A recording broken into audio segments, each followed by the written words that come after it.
Shalom saudara sekalian, kekasih di dalam Tuhan, apa kabar? Yaitu kita maju terus di dalam Tuhan ya, kita saling dukung, saling mendoakan supaya kita sama-sama maju terus di dalam Tuhan, pantang mundur saudara, tapi maju di dalam Tuhan. Amin. Mari kita berdoa terlebih dahulu. Bapa, sekali lagi kami mengucap syukur terima kasih atas segala sesuatu dalam kehidupan kami, karena Engkau baik dan selalu baik, dan segala sesuatu yang Engkau kerjakan dalam kehidupan kami itu selalu baik dan membawa kemuliaan bagi nama-Mu. Sekali lagi Tuhan, Engkau sendiri yang mempermudah untuk saya membawakan firman Tuhan, mempermudah juga Tuhan setiap pendengar menerima firman tersebut, dan bersama-sama kita menjadi pelaku daripada firman-Mu dan sama-sama berlari menyelesaikan perlombaan iman kami dengan baik. Sekali lagi kami mengucap syukur terima kasih di dalam nama Yesus Kristus. Biarlah Roh Allah sendiri mengambil alih dari permulaan sampai akhir. Di dalam nama Yesus kami berdoa. Haleluya. Amin. Tuhan Yesus memberkati. Judulnya hari ini adalah mengenai persahabatan. Dan apakah saudara perhatikan? Yaitu seminar atau konferensi atau retret atau buku mengenai persahabatan. Padahal persahabatan adalah salah satu hubungan yang paling penting dalam kehidupan manusia. Yaitu bahkan dalam pernikahan yang sehat sekalipun dibutuhkan fondasi persahabatan yang kuat. Dan juga persahabatan yaitu yang penting juga antara kita dengan Tuhan. Yaitu Tuhan mengatakan kita adalah sahabatnya. Antara sesama kita juga memerlukan sahabat yang baik ya. Kenapa persahabatan saya bilang itu penting untuk pertumbuhan rohani? Kalau saya melihat kehidupan saya 30 tahun yang lalu atau 40 atau 50 tahun yang lalu, yaitu saya melihat yaitu bagaimana teman-teman sekeliling saya, lebih lagi yaitu pemimpin rohani saya, yang mereka juga adalah teman daripada saya atau sahabat daripada saya, yang mendukung saya melewati segala sesuatu badai di dalam kehidupan saya, atau melewati masa hujan lebat, atau masa kebanjiran, atau musim masa kemarau. Yaitu mereka yang percaya di dalam saya, mereka yang percaya di dalam Tuhan, mereka yang percaya bahwa Tuhan ada maksud dan tujuan yang baik dalam kehidupan saya. Mereka yang bersama-sama berdiri bersama saya melewati segala kesulitan tersebut. Dan saya sangat mengucap syukur yaitu untuk mereka semua, terutama sekali lagi yaitu pemimpin rohani saya sendiri yang percaya dalam kehidupan saya. Dari sebab itu inilah sebetulnya jenis persahabatan yang Tuhan maksudkan. Persahabatan yang membangun, yang meneguhkan dan menuntun kita untuk menjadi lebih dekat kepada Tuhan kita Yesus Kristus. Dan mempelajari persahabatan dari sudut pandang Tuhan dapat sebetulnya membantu kita menjadikan kita sahabat lebih baik kepada Tuhan maupun kepada sesama kita. Hal itu juga dapat membantu kita mengetahui seperti apa seharusnya persahabatan yang baik dan saling membangun di dalam Tuhan kita Yesus Kristus. Ya. Dan kalau kita lihat di sini ada beberapa dasar yang selalu dimulai, persahabatan itu selalu dimulai oleh Tuhan. Apakah saudara tahu itu atau apakah saudara menyadari hal tersebut?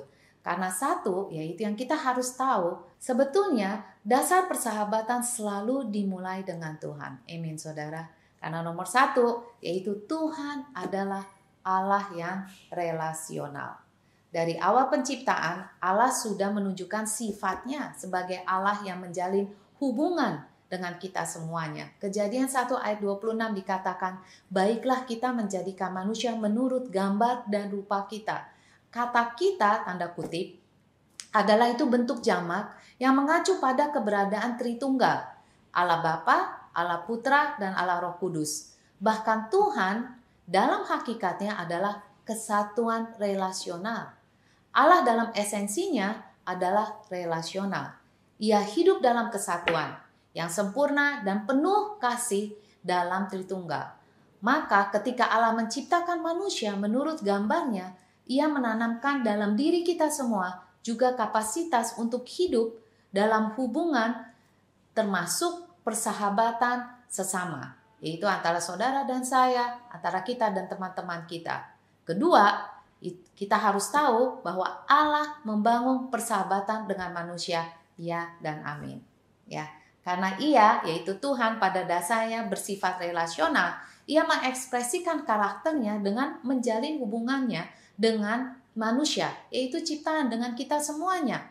Firman mengatakan bahwa Abraham adalah sahabat Allah. Wow, itu di Yakobus 2 ayat 23. Can you believe that? Bisa nggak saudara percaya Tuhan mau bersahabat dengan manusia? Dia sepenuhnya sempurna. Dia mau bersahabat dengan kita yang begitu banyak kelemahan, begitu banyak kekurangan. Tapi dia toh mau memilih untuk bersahabat dengan kita. Berikutnya, umpamanya seperti Musa. Musa bisa bertatap muka dengan Allah. Di Keluaran 13 ayat 11. Saudara bisa bayangkan, dia tuh kudus sepenuhnya. Tapi dia mengizinkan yaitu manusia itu Musa bertatap muka dengan dia. Yesus juga mengatakan bahwa kita yang percaya padanya adalah sahabatnya. Itu tertulis dalam Yohanes 15 ayat 15. Dia katakan kita bukan lagi hambanya, tapi kita adalah sahabatnya. Itu suatu, kalau buat saya bilang itu suatu hak istimewa yang luar biasa yang Tuhan berikan kepada kita. Itu sepertinya kita seharusnya kita benar-benar bisa menghargai dan benar-benar bersuka cita karena Tuhan pencipta kita yang sepenuhnya Allah dan dia yaitu sepenuhnya sempurna memanggil kita sebagai sahabatnya. Wow, luar biasa ya.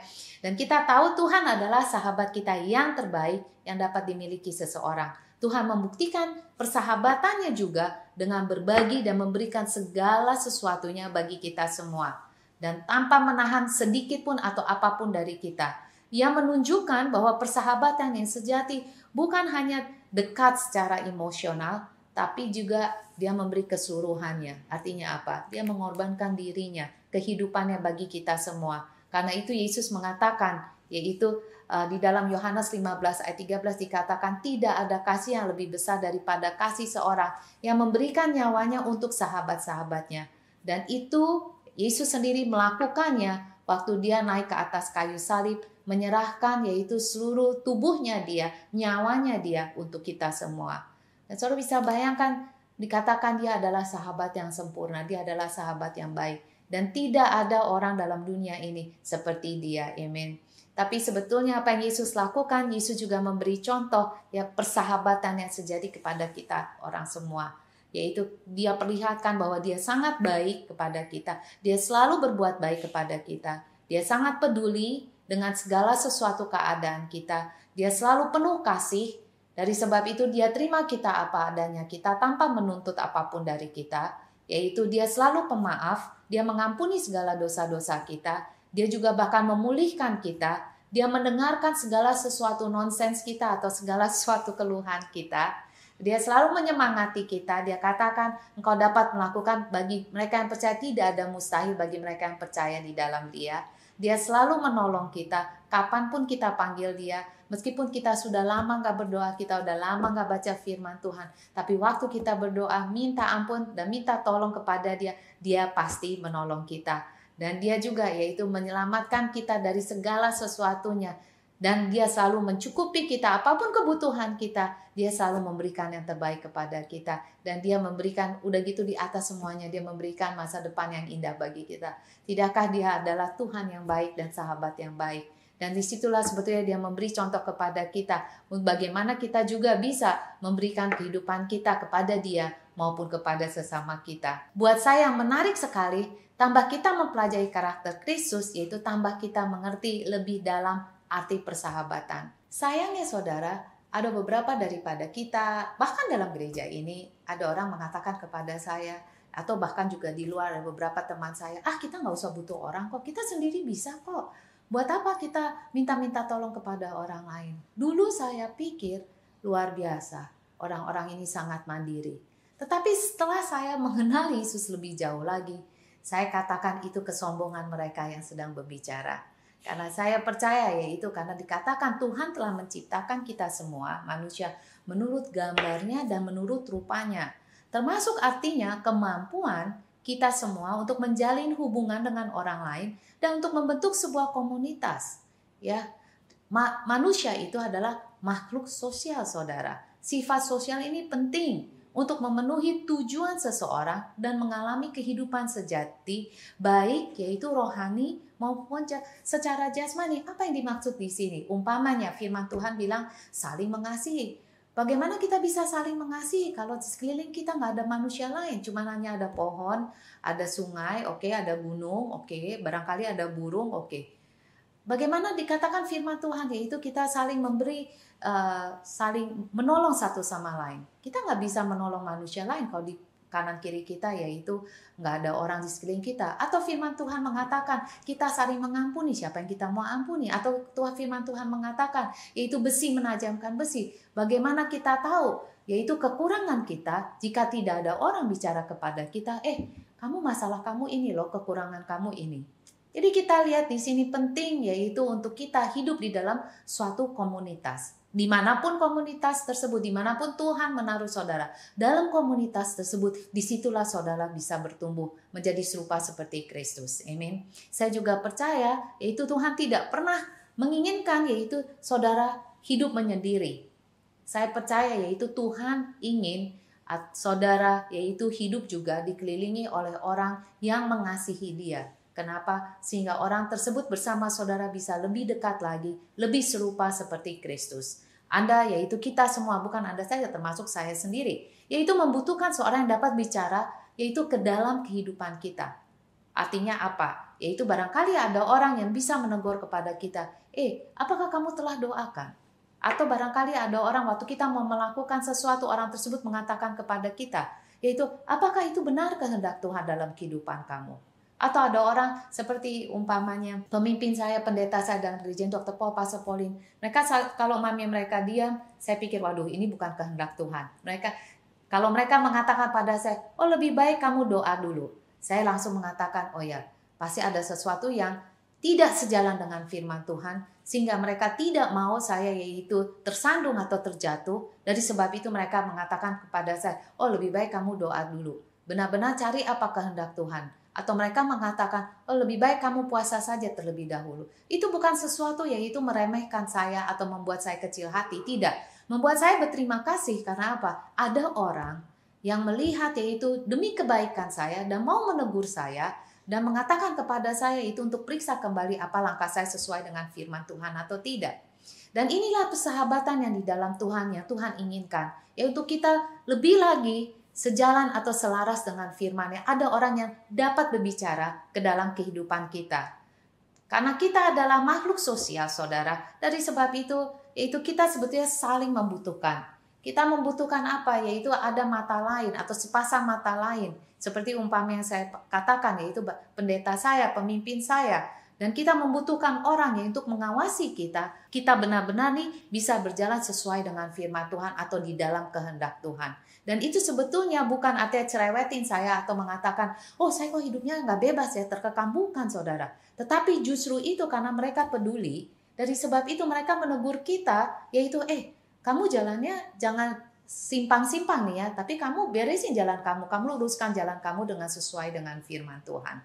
Saudara harus tuliskan di komentar, saya mengucap syukur dengan orang di sekeliling saya yang menegur saya untuk berjalan sesuai dengan firman Tuhan. Saudara bisa tuliskan di kolom-kolom yaitu komentar saudara. Ya, karena itu penting saudara. Amin. Dari sebab itu sahabat di dalam Tuhan itu penting bagi kita semua supaya kita bertumbuh lebih dewasa lagi di dalam Tuhan. Ya. Dari sebab itu penting saudara untuk saudara dapat bertumbuh dalam sebuah komunitas. Dan komunitas yang dapat saudara membantu saudara untuk dapat meningkatkan kehidupan saudara, gereja lokal adalah tempat yang paling tepat. Yaitu karena apa? Di gereja yaitu saudara dipantau seperti yang saya katakan pendeta saya di sini Dr. Paul, Pastor Pauline. Mereka bisa lihat, ini orangnya lagi males-malesan atau mereka dulu yaitu mereka suka Dr. Paul mengatakan, kamu udah baca firman belum? Ya. Kayaknya nggak enak ditegur, tapi kan kita tahu, yaitu manusia hidup, yaitu kita perlu firman Tuhan. Kita perlu tumbuh di dalam firman Tuhan dan kita perlu menjadi dewasa di dalam firman Tuhan. Jadi saudara, sekali lagi puji Tuhan, saudara bisa mengatakan puji Tuhan untuk pemimpin saya, untuk zone pastor saya, untuk pendeta saya, gembala saya yang selalu menegur saya di dalam kebenaran firman Tuhan. Saudara bisa tuliskan. Amin. Dan kita lihat yaitu di dalam komunitas juga, yaitu kita diperlengkapi oleh orang-orang yang lebih dewasa rohani. Amin. Seperti saya katakan pendeta saya. Atau menerima nasihat dan teguran-teguran yang membangun untuk kita lebih lagi giat dan lebih lagi dekat dengan Tuhan. Dan di situ juga yaitu dalam komunitas sekali lagi kita mempraktekkan saudara buah-buah roh tersebut. Dan buah-buah roh tersebut bertumbuh di dalam waktu kita hidup dalam komunitas kita. Amen. Di dalam Ibrani 10 ayat 24 ayat 25 di sini dikatakan, dan marilah kita saling memperhatikan supaya kita saling menolong dalam kasih dan dalam pekerjaan baik. Janganlah kita menjauhkan diri dari pertemuan-pertemuan, saudara. Ya, ibadah kita seperti dibiasakan oleh beberapa orang, tetapi marilah kita saling menasehati, semakin giat melakukannya menjelang hari Tuhan yang mendekat. Amin. Dan di samping itu, saudara, kita pun perlu menjadi seorang teman. Kita butuh teman, tapi kita juga perlu menjadi seorang teman. Ya, jangan hanya kita mencari teman, tapi kita pun menjadi seorang sahabat bagi orang lain di sekitar kita. Karena kalau saudara perhatikan, ada aja saudara, bukan di gereja aja, tapi banyak kok. Bisa aja di kalangan kantor saudara, atau di keluarga saudara, atau dalam rumah tangga saudara, atau sekolah saudara. Saudara perhatikan dah. Ada aja orang di situ yang sedang putus asa, mereka nggak ada harapan, atau mereka yaitu butuh semangat atau dukungan daripada saudara. Ada kadang-kadang yaitu saudara nggak perlu ceramahin, tapi just be there. Hanya saudara berada di situ saja, yaitu jalan bersama mereka, melewati lembah-lembah kekelaman. Mereka sudah sangat menghargai, sangat berterima kasih. Karena mereka tahu mereka tidak sendirian dalam dunia ini. Atau mereka yaitu yang saudara lihat kok selalu menyendiri, atau mereka berasa minder. Mereka butuh seorang teman, mereka butuh seorang yang dapat melayani mereka. Atau ada aja orang yang mereka hanya rindu ya untuk didengar, yaitu keluhan mereka nggak butuh jalan keluar, tapi dengan saudara mendengarkan keluhan mereka, sebetulnya mereka sudah dapat jalan keluarnya. Amin, saudara. Jadi janganlah meremehkan atau potensi Anda dalam kehidupan orang lain. Jadi maksudnya jangan saudara pikir, saya aja belum beres, gimana saya bisa menolong orang lain. Tidak, saudara. Atau karena gini ya, dalam kelemahan kita justru kekurangan kita itu bisa menolong orang lain.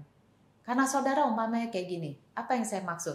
Umpamanya jika saudara pernah ditipu orang, atau barangkali saudara pernah dikhianati orang. Justru waktu orang sedang jatuh, waktu mereka sedang sedih, yaitu karena tertipu atau karena dikhianati orang yang mereka kasih, saudara bisa mengatakan kepada mereka, saya dapat melewati semua itu karena Yesus Kristus. Dan mereka melihat benar bahwa saudara dapat melewati semua itu dengan Yesus Kristus. Itu sebetulnya menguatkan mereka dan membuat mereka lebih percaya diri dan mengatakan, saya tahu, sekarang saya juga dapat melewatinya bersama Yesus Kristus. Tapi bagi mereka yang belum kenal Yesus Kristus, itu adalah kesempatan bagi saudara untuk memperkenalkan siapa Yesus, yaitu bagi saudara untuk kehidupan mereka juga. Sehingga mereka boleh mengenal siapa itu Yesus dalam kehidupan mereka.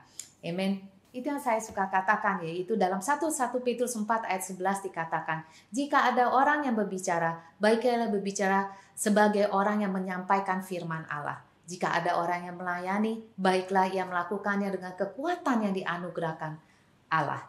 Jadi saya tidak bisa menjangkau teman sekeliling saudara. Saya tidak bisa melayani mereka. Saya tidak bisa menjadi suara Tuhan bagi mereka atau nasihat bagi mereka. Tapi saudara adalah orang yang tepat di dalam komunitas yang tepat untuk menjangkau mereka. Saudara bisa melayani mereka, saudara bisa menjadi counselor bagi mereka, saudara bisa menjadi penasehat bagi mereka, saudara bisa menjadi suara Tuhan, atau saudara bisa menjadi suara kekuatan yang mereka perlukan pada saat itu atau pada saat ini.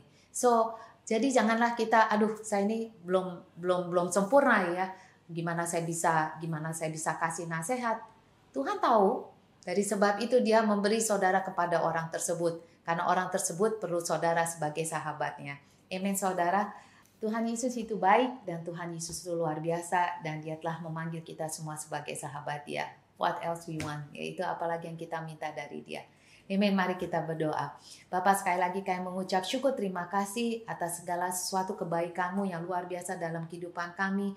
Atas apa yang Kau telah lakukan dulu, sekarang, dan selama-lamanya. Karena kami tahu segala sesuatu baik. Segala sesuatu adalah untuk kemuliaan-Mu dalam kehidupan kami. Dan sebagai hamba-Mu Tuhan, kami berdoa, biarlah tingkap-tingkap surga itu dibukakan bagi saudara sekalian semuanya. Biarlah hujan berkat melimpahi kehidupan saudara secara rohani dan secara jasmani. Kedua tangan saudara diberkati oleh Tuhan untuk memberi hasil yang baik dan mencukupi seluruh keluarga saudara, maupun juga kehidupan saudara. Dan biarlah kesehatan yang baik juga diberikan kepada saudara sekalian semuanya. Sekali lagi, biarlah kasih karunia daripada Allah Bapa, cinta daripada Yesus Kristus, dan persekutuan dengan Roh Kudus, dengan saudara sekalian semua, sampai Maranatha. Di dalam nama Yesus Kristus kami semua berdoa, dan setiap daripada kami yang percaya mengatakan amin. Ingat saudara, kita harus mengizinkan yaitu Tuhan, yaitu untuk memakai kita, untuk kita sehingga kita dapat saling membangun satu dengan yang lain. Kita sehingga dapat saling melayani satu dengan yang lain, untuk yaitu kita lebih lagi dekat dengan Tuhan, untuk kita lebih lagi serupa seperti Tuhan kita Yesus Kristus. Tuhan Yesus memberkati, sampai jumpa lagi di lain kesempatan. Amin.